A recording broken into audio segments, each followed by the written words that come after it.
Morning students, मैं हेमंत कुमार सिंह, प्रवक्ता गणित, जीआरबी इंटर कॉलेज राठ, हमीरपुर से आपके लिए आज एक और नई वीडियो लेके आए हैं। पिछली वीडियो में हमने आपको आव्यूह के संक्रियाएं, आव्यूह में जो संक्रियाएं लागू होती हैं उनके बारे में बताया था, और उसमें योग संक्रिया, गुणन की संक्रिया और आव्यूह से एक अदिश का गुणन कैसे किया जाता है और उसके गुणधर्म क्या क्या थे वो हमने बता दिए थे। तो आज हम इस वीडियो में आपको कुछ उदाहरण कराएंगे, ठीक है। तो ज़्यादा वार्तालाप न करते हुए हम अपनी वीडियो स्टार्ट करते हैं। देखिए,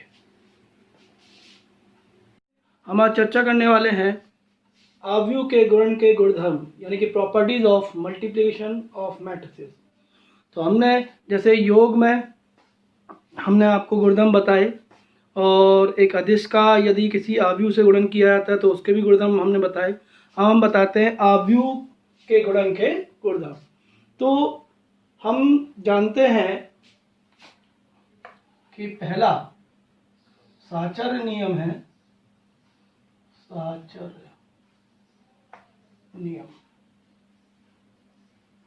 यानी कि अंग्रेजी में कहते हैं इसे एसोसिएटिव लॉ, एसोसिएटिव लॉ। इसमें यदि तीन आव्यूह दी हुई हैं ए बी सी, तो ए बी को गुणा करें और बाद में उसमें सी का गुणा कर दें, या पहले बी सी को गुणा करें और उसमें बाद में ए को गुणा कर दें, रिजल्ट एक जैसा ही आता है, ठीक है। पहला है, इसमें क्रम विनिमय नियम लागू नहीं होता, ए बी बराबर बी ए नहीं होता है, इसमें साचर्य नियम फॉलो होता है, ठीक है। दूसरा देखिएगा, इसमें है वितरण नियम।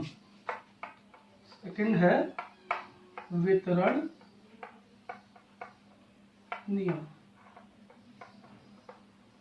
वितरण नियम अंग्रेजी में कहते हैं डिस्ट्रीब्यूटिव लॉ, डिस्ट्रीब्यूटिव लॉ, ठीक है। वितरण का मतलब जानते हैं, बांटना, है ना, बांटना। तो इसमें यदि ए कोष्टक में है बी प्लस सी, यानी कि यहाँ पे हम गुणन को योग पे बांट रहे हैं, तो ये बढ़ जाएगा, यानी कि ए का बी से हो जाएगा गुणा, प्लस ए का सी से भी हो जाएगा। या फिर ये तो एक कंडीशन है। दूसरी कंडीशन ये है कि यदि तीन आव्यूह हैं और इसे मतलब इसमें हमने बी प्लस सी में किया है, यदि ए प्लस बी का योग हो रहा हो, ए और बी का योग हो रहा हो, उसमें सी का गुणन कर रहे हो, तो इसको हम लिख सकते हैं ए सी प्लस बी सी, यानी कि ए का सी में आप गुणा कर दीजिए प्लस बी में सी का गुणा कर दीजिए, बात एक ही आएगी। तो यदि हमें इसको हल करना है तो हम इसको भी हल कर सकते हैं इसकी जगह, या इसको हल करना है तो इसको भी कर सकते हैं। तो ये है वितरण नियम। और तीसरा है इसमें गुणन में तत्समक का अस्तित्व।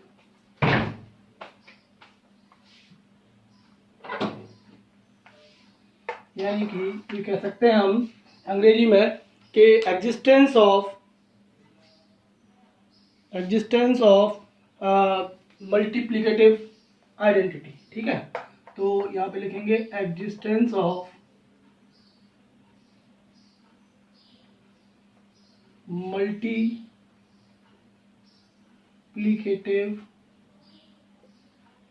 आइडेंटिटी, यानी कि इसमें जैसे हम जानते हैं योग में भी हमने ये सीखा था कि ए में हम क्या जोड़ें कि वो ए ही रहे, तो ओ मैट्रिक्स जोड़ी थी हमने, ओ अभी जोड़ी थी। इसी तरीके से इसमें ए में हम क्या गुणा करें कि वो ए रहे, बदले नहीं, तो ए में आई का गुणा करते हैं, ठीक है। आइडेंटिटी मैट्रिक्स, तत्समक आव्यूह, टाइप्स ऑफ मैट्रिक्स में बताया हमने आपको, आव्यूह के प्रकार में आई के बारे में चर्चा कर चुके हैं। या आई का ए में प्रोडक्ट करें तब भी ये ए ही रहता है। तो यहाँ आई तत्समक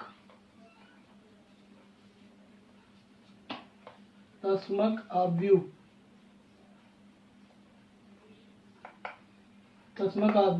गुणन में तत्समक, या हम कह सकते हैं गुणन में तत्समक, हाँ गुणन में तत्समक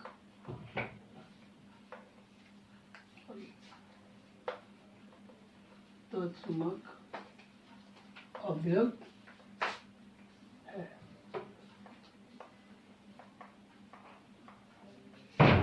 तो ये इसके 3 नियम हैं आव्यूह के गुणन में। पहला है साचर्य, जिसमें कि 3 आव्यूह दी हुई हैं, पहली 2 को हमने गुणा किया, फिर बाद में तीसरी को गुणा किया, या हमने लास्ट की 2 को गुणा किया फिर पहली को गुणा किया, तो भी उत्तर एक ही आएगा। ध्यान ये रखना है कि BC का गुणा करने पे A को इस साइड से यानी कि बाएं तरफ से हम मल्टीप्लाई करेंगे, तभी ये उत्तर समान आएगा। अगर A को इधर से गुणा करते हैं तो उत्तर बराबर नहीं आएगा, ये ध्यान रखना है। ये है वितरण नियम, ये भी हमने समझा दिया आपको। और आखिरी है तत्समक का अस्तित्व। तो आई इसमें गुणन में तत्समक अवयव होती है। ठीक है, समझ में आ रहा है? चलिए अब इस पे आधारित 2 प्रश्न हैं, जो उदाहरण है वो हम हल कराएंगे। तो आइए देखें कि वो कैसे होते हैं। तो देखिए आपकी स्क्रीन पर यह 6ठा उदाहरण आ रहा है। इसमें दिया गया है कि A बराबर है पहली पंक्ति √3 1 -1 और दूसरी पंक्ति में 2 3 0, यानी कि इसका जो ऑर्डर है, जो कोटि है वो है 2/3, या क्योंकि 2 पंक्तियां हैं और 3 स्तंभ हैं। ऐसे ही तथा B जो दूसरी आव्यूह है वो दी गई है पहली पंक्ति में 2 √5 1 और दूसरी पंक्ति में -2 3 और 1/2। ये भी 2/3 की है। तो इसमें हमें A+ भी बताना है। तो हमने बताया था कि यदि हमें A और B को जोड़ना है तो A+ B करने के लिए इन दोनों की कोटियां समान होनी चाहिए, क्योंकि इसकी कोटि 2/3 है, इसकी भी कोटि 2/3 है, तो दोनों कोटियां समान हैं, इसीलिए इसमें योग की संक्रिया हम लगा सकते हैं। तो आइए उसके बाद बताया था यदि दोनों की कोटियां समान हो तो जोड़ेंगे किस तरीके से। संगत अवयव जोड़े जाते हैं, यानी कि इसका पहली पंक्ति पहला स्तंभ इसके पहली पंक्ति पहले स्तंभ से जुड़ेगा। तो देखें कैसे, √3 + 2, ऐसे ही इसका पहली पंक्ति दूसरा स्तंभ का अवयव, और इसमें भी पहली पंक्ति दूसरे स्तंभ का अवयव भी जोड़ा जाएगा। 1 में √5, ऐसे तीसरे से तीसरा -1 + 1, ठीक है, और ऐसे ही 2 से -2, ठीक है, ऐसे 3 से +3 और 0 से 1/2। इस तरीके से आप जोड़ सकते हैं। देखिए √3 और 2 जोड़ने पर √3 + 2 ही रहेगा, 1 + √5 1 + √5 ही रहेगा। ठीक है, तो इनको तो लिख दें आप √3 + 2 1 + √5 -1 और 1 कितना हो गया 0, 2 और -2 कितना हो गया 0, 3 और 3 कितना हो गया 6, 0 और 1/2 कितना हो गया 1/2। तो ये इसका उत्तर आ गया। समझ में आ गया? बहुत ही आसान है। चलिए अगले उदाहरण पर चलते हैं। तो देखिए ये अगला उदाहरण है जो आपकी स्क्रीन पर आ रहा है, उदाहरण संख्या 7। इसमें दिया गया है कि यदि A एक आव्यूह है 2/3 की, इसकी कोटि 2/3 है, इसमें पहली पंक्ति में 1 2 3 और दूसरी पंक्ति में 2 3 1 अवयव है, तथा B में पहली पंक्ति में 3 -1 और 3 और दूसरी पंक्ति में -1 0 2, इसकी भी कोटि 2/3 है। इसमें ज्ञात करना है 2A - B। ठीक है, तो ध्यान दीजिएगा 2A - B, यानी कि हमने एक टॉपिक कराया आपको पिछली वीडियो में कि किसी अदिश का गुणन किसी आव्यूह में कैसे किया जा सकता है। ठीक है, देखिए तो इसको हम लिख सकते हैं 2A का मान रख दें 1 2 3 2 3 1, फिर क्योंकि माइनस है यहाँ पर तो माइनस प्लस करके इसको -1 बना लीजिए और B का मान रख दीजिए। B का मान है 3 -1 3 -1 0 2। ठीक है, क्योंकि प्लस माइनस माइनस बनता है तो माइनस 1 ही हो गया वो। ठीक है, अब यहाँ पर 2 का गुणा इन सभी अवयवों में किया जाएगा, क्योंकि हमने समझाया था किसी अदिश का यदि हम गुणा किसी आव्यूह में करते हैं तो वो आव्यूह के प्रत्येक अवयव से उस अदिश का गुणा किया जाता है। तो देखिए इसमें 1 का गुणा 2 में किया 2, 4, 6, 4, 6, 2। ठीक है, ऐसे ही प्लस और ये -1 का गुणा कर देंगे तो ये बन जाता है -3 प्लस का 1 माइनस का 3 प्लस का 1 0 और -2। अब इनके संगत अवयव जोड़े जाएंगे। तो देखें कैसे जोड़ेंगे, जैसे पिछला क्वेश्चन किया हमने, पिछला प्रश्न किया उसी तरीके से हो जाएगा। 2 और -3 को जोड़ेंगे, 4 और 1 को जोड़ेंगे, 6 और -3 को जोड़ेंगे, 4 और 1 को जोड़ा जाएगा, 6 और 0 को जोड़ा जाएगा, 2 और -2 को जोड़ा जाएगा। ठीक है, यहाँ तक समझ में आ रहा है। अब इनको जोड़िए तो देखिएगा 2 और -3 को जोड़ने पर -1 आता है, 4 और 1 को जोड़ने पर 5 आता है, 6 और -3 को जोड़ने पर 3 आता है। 4 और 1 5 हो गया, 6 और 0 6 हो गया, 2 और -2 0। तो ये आपका उत्तर आ गया। समझ में आ रहा है? ठीक है, चलिए अगले उदाहरण पर चलते हैं। तो देखिए अगला उदाहरण आपकी स्क्रीन पे आ रहा है, उदाहरण संख्या 8 है। इसमें दिया गया है कि यदि a 3/2 कोटि की कोई आव्यूह है जिसकी पहली पंक्ति 8 0, दूसरी पंक्ति 4 -2 और तीसरी पंक्ति 3,6 है, तथा b एक दूसरी आव्यूह है जिसकी कोटि 3/2 ही है और उसमें पहली पंक्ति 2 -2, दूसरी पंक्ति 4,2 और तीसरी पंक्ति -5 और 1 है, तथा ये कंडीशन यानी कि 2a + 3x = 5 भी दिया है। तो हमें x का मान ज्ञात करना है। तो देखें कैसे करेंगे इसको, देखिएगा।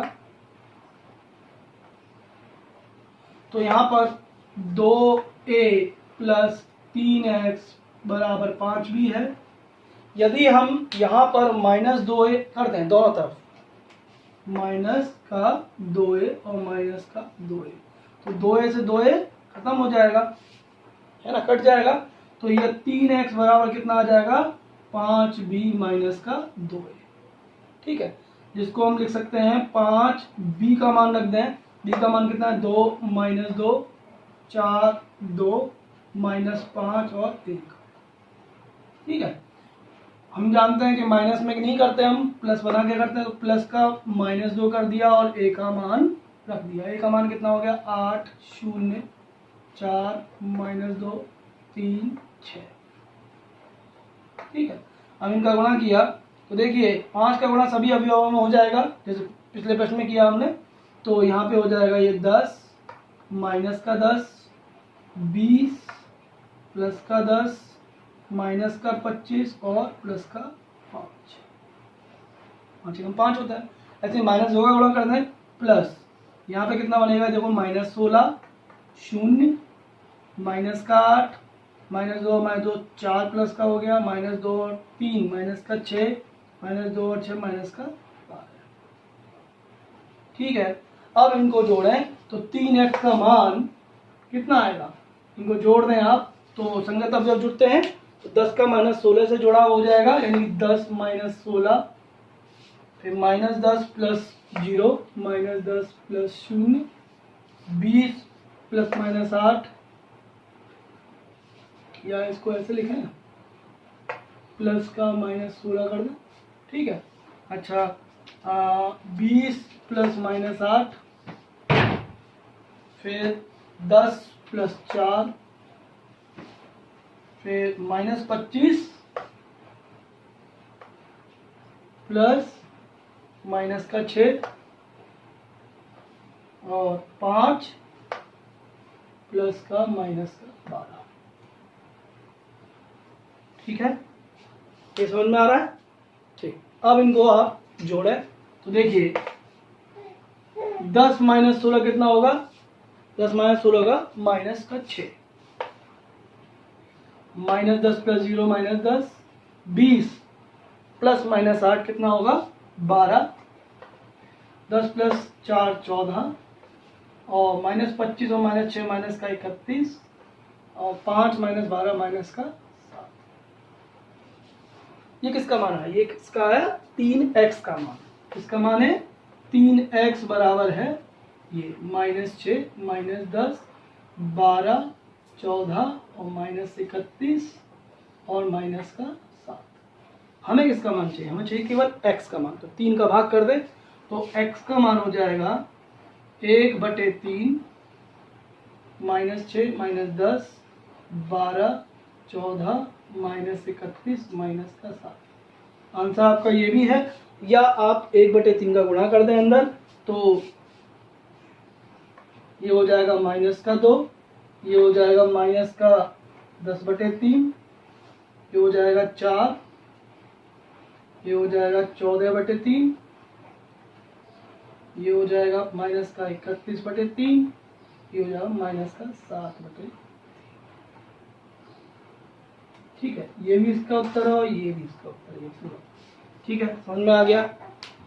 नोट कर लीजिए और जहाँ समझ में आए पॉज कर करके आप देखिए। ठीक है, चलिए अगले उदाहरण की तरफ चलते हैं।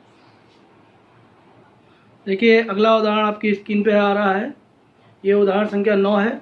इसमें दिया गया है कि x + y बराबर है एक आव्यूह के जो जिसकी कोटि 2/2 है। पहली पंक्ति में 5 2 और दूसरी पंक्ति में 0 9। ठीक है, और x - y बराबर दिया गया है, यह भी 2/2 की आव्यूह है जिसमें पहली पंक्ति 3 6 और दूसरी पंक्ति 0 -1। तो इसमें x और y आव्यूह क्या आएंगे उन्हें हमें ज्ञात करना है। तो आइए इस सवाल को कैसे करेंगे देखें। x + y ये दिया गया है 2/2 का और x - y ये दिया गया है 2/2।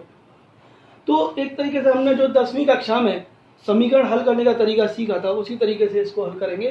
तो देखें आप कि यहाँ पे +y है और यहाँ पे -y है। तो इसको पहली समीकरण डाल दें और इसको दूसरी समीकरण डाल दें। ठीक है, अब पहली व दूसरी समीकरणों को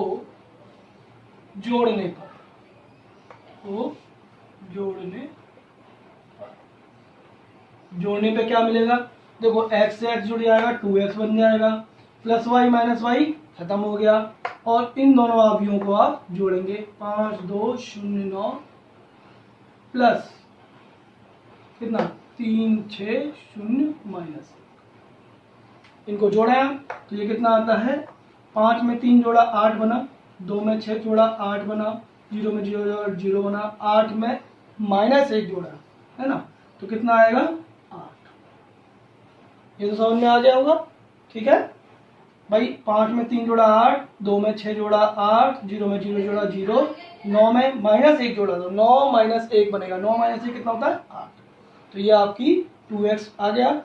ये किसके बराबर है? 2x के। 2 का भाग कर दें, x बराबर हो जाएगा 1/2 8 8 0 8। यदि हम 1/2 का गुणा कर दें अंदर सभी अवयवों में तो ये अवयव निकल आएगी, यानी कि 1/2 का गुणा करेंगे 8 में तो ये आ जाएगा 4, ये भी 4, ये 0 और ये भी 4। x आपकी आ गई। या तो हम इन दोनों समीकरणों को घटा के y का मान निकाल लें या फिर इस x का मान हम किसी भी एक समीकरण में रख लें। तो यही करते हैं। x का मान समीकरण 1 में रखने पर ठीक है, समीकरण 1 में रखने पर क्या रहता है? देखिए समीकरण x यहाँ है तो ये हो गया 4 4 0 4 प्लस y और ये है 5 2 0 9। ठीक है, अब यदि यह उधर चली जाए या इस दोनों तरफ हम इसी आव्यूह से घटा दें, है ना, इसी आव्यूह को घटा दें दोनों तरफ, तो यहाँ लिखते हैं -4 4 0 4 और ऐसे ही यहाँ पर -4 4 0 4 दोनों तरफ किया हमने। तो देखो ये आव्यूह तो O बन गई, ये आव्यूह क्या बन गई ओ, यानी कि शून्य आव्यूह। इन दोनों को हल करेंगे कितना आएगा, इन दोनों को हल करने पे आएगा 0 0 0 0 प्लस का y बराबर, इधर हल करेंगे तो इसको 5 2 0 9 और माइनस है तो प्लस बना लीजिए, -1 कर लीजिए और ये हो गया 4 4 0 4। ठीक है, यहाँ पे समझ में आ रहा है। इस आव्यूह को ओ आव्यूह कहते हैं। ये हो गया ओ आव्यूह, ओ प्लस वाई है ना। और यहाँ पर 5 2 0 9 प्लस -1 का गुणा हो गया सब में तो -4 -4 0 -4। ठीक है, यहाँ तक समझ में आ रहा है।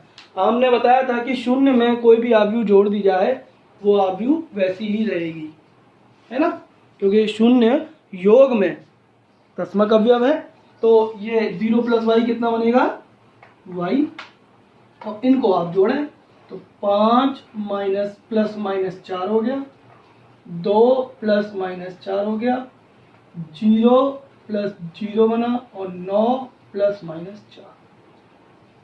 इनको यदि हल करेंगे आप तो y बराबर आ जाएगा 5 में 4 घटाए तो प्लस माइनस माइनस होगा तो 5 में 4 गया 1, 2 में -4 घटाए तो माइनस का 2, 0 में 0 0, 9 में से 4 गए 5, तो y का मान ये आ गया। x का मान आपने ये निकाला था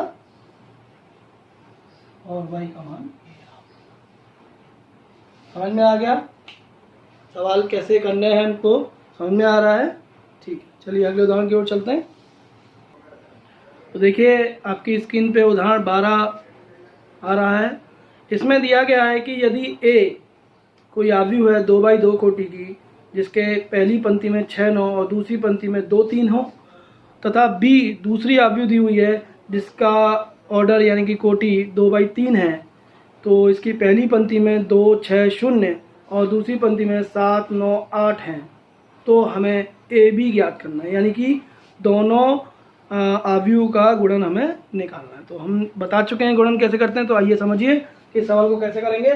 सबसे पहली बात कि इसकी कोटि 2/2 है और इसकी कोटि 2/3 है, तो इसके स्तंभों की संख्या इसके स्तंभों की संख्या पहली आव्यूह के स्तंभों की संख्या दूसरी आव्यूह के पंक्तियों के समान है, तो गुणन हो सकता है। और ऑर्डर क्या आएगा 2/3 जो बचता है। ठीक है, तो देखें इसको कैसे हल करेंगे।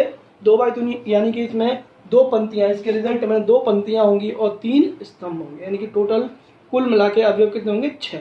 तो देखें कैसे बनेंगे। तो जैसे हमने समझाया था वही है, इसकी पहली पंक्ति इसका पहला स्तंभ, संगत अवयवों का गुणा और फिर उनका योग। तो देखिए 6 का गुणा 2 से होगा, 6.2 और 9 का गुणा 7 से होगा, 9.7 और प्लस लगेगा बीच में। ठीक है, फिर को इसी तरीके से करना है। फिर देखिए पहली पंक्ति दूसरा स्तंभ, यानी कि ये वाला अवयव आएगा अगला अवयव, 6 का गुणा 6 से, ठीक है, प्लस फिर 9 का गुणा 9 से।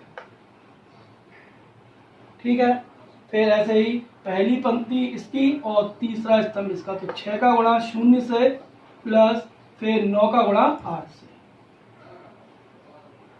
बात समझ में आ रही है। तो पहली पंक्ति पूरी हो गई जिसमें 3 स्तंभ है। अब दूसरी पंक्ति करते हैं। दूसरी पंक्ति पहला स्तंभ यानी कि 2 का गुणा 2 से प्लस 3 का गुणा 7 से। ठीक है, ऐसे ही दूसरी पंक्ति दूसरा स्तंभ 2 का गुणा 6 से प्लस 3 का गुणा 9 से। ठीक है, समझ में आ रहा है ना। चलिए 2 का गुणा 0 से प्लस 3 का गुणा 8 से। यही पद्धति हमें अपनानी है गुणा करने में, दो अवयवों के गुणा करने में। तो देखिए इसको हल करते हैं तो 6 दूनी 12 हो गया और प्लस का 9 7 63, फिर 6 6 36 प्लस 81, 6 0 0 होगा और 72। ठीक है, अब ऐसे ही इसका करें 2 दूनी 4 प्लस 3 7 21, कुछ 12 और 27 और 0 और 24। यहाँ से समझ में आ रहा है। अब इनका उत्तर निकालते हैं। 12 और 63 75 हो गया। 36 और 81 बताइए कितना होगा? 117। 117 ठीक है। 0 + 72 72 ही होगा। 4 और 21 जोड़कर 25 बनता है और 12 और 27 39 और 0 24 24। तो ये इसका उत्तर आ गया। ये क्या आ गया? ए बी हल होके आ गया। समझ में आ गया? कुछ भी नहीं है, पहले की पंक्ति और दूसरे के स्तंभ लेने हैं और जो भी संगत अवयव है उनका गुणा करके सबका योग कर देना है। ठीक है, आइए अगले उदाहरण की ओर चलते हैं। ये उदाहरण समझ में आ गया ना? ठीक है, कोई भी अगर समस्या हो तो आप हमें व्हाट्सअप करें, कमेंट करें, यूट्यूब पे जाकर हम आपको यथासंभव उसका हल करके भेज देंगे। ठीक है, तो देखिए अगले सवाल की ओर चलते हैं, अगले उदाहरण की तरफ चलते हैं। देखिए अगला उदाहरण संख्या 13 है, ये वो आपकी स्क्रीन पे आ रहा है। तो इसमें दिया गया है कि यदि ए कोई आव्यूह है जिसकी कोटि 2/3 है, जिसकी पहली पंक्ति में 1 - 2 3 और दूसरी पंक्ति में -4 2 5 हैं, तथा बी दूसरी आव्यूह है जिसकी कोटि 3/2 है, जिसके अवयव पहली पंक्ति में 2 3, दूसरी पंक्ति में 4 5 और तीसरी पंक्ति में 2 1 हैं।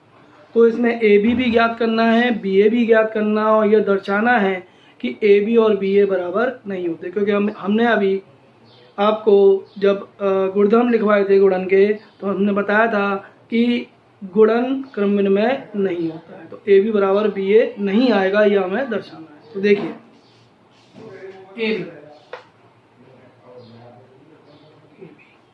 तो देखिए सबसे पहले इसके जो कोटि है 2/3 है और इसकी कोटि 3/2 है। तो इसके मतलब पहली अवयवी कौन सी है इसमें? ए के स्तंभों की संख्या बी के पंक्तियों के बराबर है, इसीलिए इसमें गुणन संभव है और रिजल्ट कितना आएगा इसका? 2/2। ठीक है, यानी कि 4 अवयव आएंगे। तो आइए कैसे निकलते हैं 4 अवयव, देखते हैं। तो देखिए हमने बताया था आपको कि पहले अवयव की पंक्ति ली जाती है और दूसरे अवयव की स्तंभ लेते हैं। तो पहली पंक्ति और पहला स्तंभ। ठीक है, तो करते हैं गुणा संगत अवयवों का और फिर उनका योग कर देंगे। ठीक है, देखिए 1 का 2 से गुणा किया, ठीक है, -2 का 4 से होगा, प्लस का -2 का 4 से कर दिया, प्लस फिर 3 का 2 से। ठीक है, ये पहला अवयव निकल आया। दूसरे अवयव के लिए पहली पंक्ति का दूसरा अवयव निकालेंगे। तो पहली पंक्ति दूसरा स्तंभ, तो 1 का गुणा 3 से धन -2 का 5 से फिर 3 का 1 से। ठीक है, ये पहली पंक्ति पूरी हो गई। दूसरी पंक्ति में देखिएगा -4 का पहले स्तंभ से करेंगे, यानी कि दूसरी पंक्ति का पहले स्तंभ से।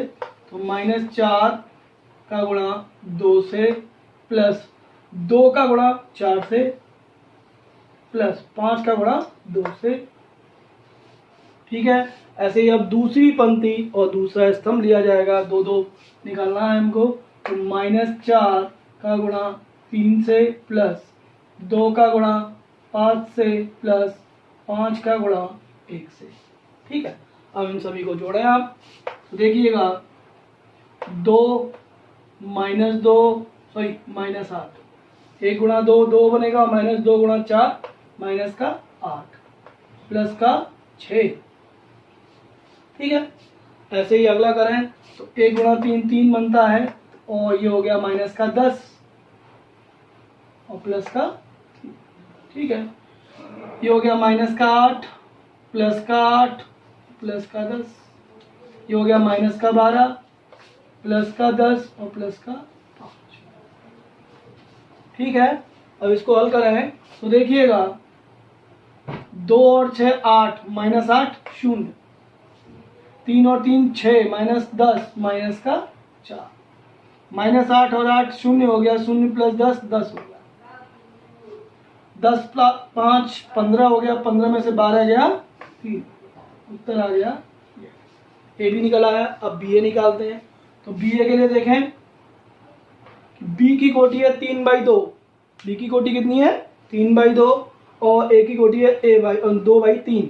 तो दोनों में कंडीशन है कि बी की कोटि है कितनी? 3/2 और ए की कोटि है कितनी? 2/3। तो ये तो बराबर हो गए।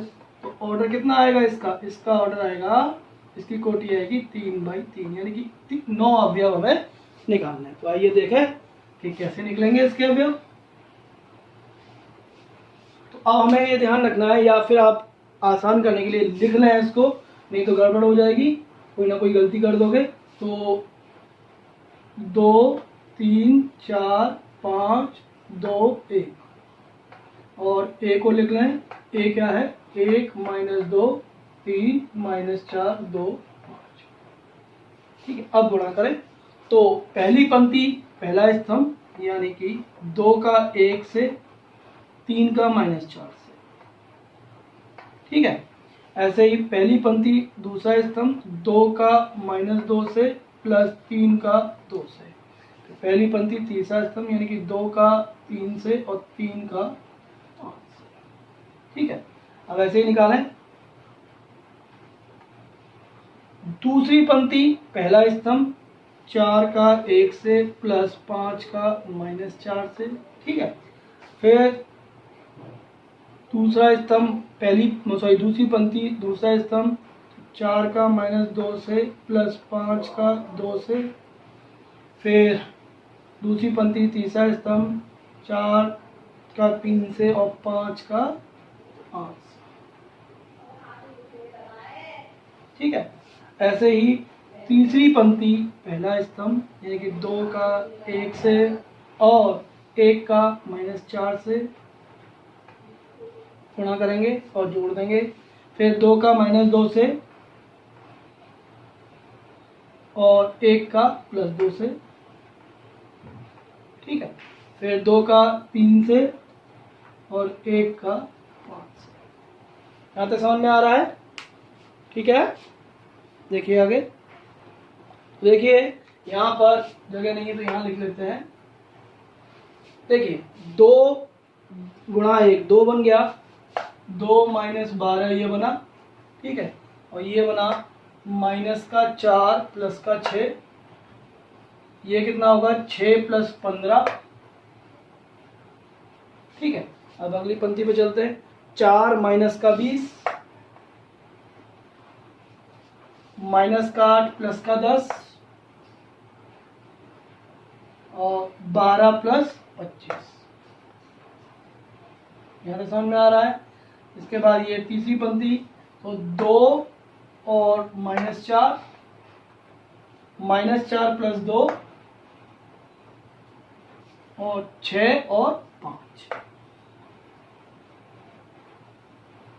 अब इसको हल कर दें तो ये कितना आएगा? देखिए ये हो गया, 2 में से 12 घटाने हैं, तो 2 - 12 कितना होता है? -10। ठीक है, अच्छा -4 + 6 कितना होगा? +2। 6 + 15 कितना होगा? 21। 4 - 20 कितना होगा? -16। -8 + 10 2।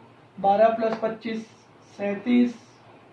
2 - 4 -2 -4 + 2 -2 6 + 5 12। ये आपका उत्तर आया BA का।